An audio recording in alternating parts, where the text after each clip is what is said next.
Mahmud Efendi, Mahmud Efendi, himmet ya Mahmud Efendi.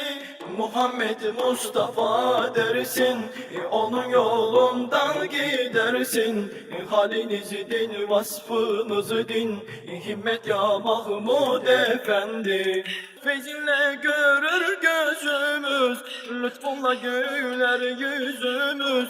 Himmet ya Mahmud Efendi, aşkınla dolu özümüz. Feyzinle görür gözümüz, lütfunla güler yüzümüz. Himmet ya Mahmud Efendi. Muhammed Mustafa dersin, onun yolundan gidersin. Halinizi din, vasfınızı din, himmet ya Mahmud Efendi. Muhammed Mustafa dersin, onun yolundan gidersin. Halinizi din, vasfınızı din, himmet ya Mahmud Efendi. Uzatın nurlu elini, koklatın cennet gülünü, mest ettin aşk bülbülünü, himmet ya Mahmud Efendi. Uzatın nurlu elini, koklatın cennet gülünü, mest ettin aşk bülbülünü, himmet ya Mahmud Efendi. Muhammed Mustafa dersin, onun yolundan gidersin. Halinizi din, vasfınızı din, himmet ya Mahmud Efendi.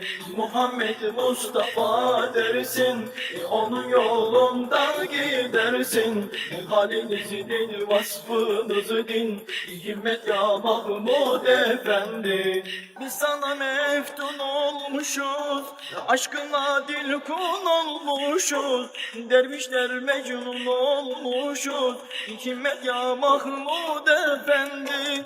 Biz sana meftun olmuşuz, aşkınla dil kun olmuşuz. Dervişler mecnun olmuşuz, himmet ya Mahmud Efendi. Muhammed Mustafa dersin, onun yolundan gidersin. Halinizi din, vasfınızı din, himmet ya Mahmud Efendi. Muhammed Mustafa dersin, onun yolundan gidersin. Halinizi din, vasfınızı din, himmet ya Mahmud Efendi. Muhammed Mustafa dersin, onun yolundan gidersin. Halinizi din, vasfınızı din, himmet ya Mahmud Efendi. Muhammed Mustafa dersin, onun yolundan gidersin.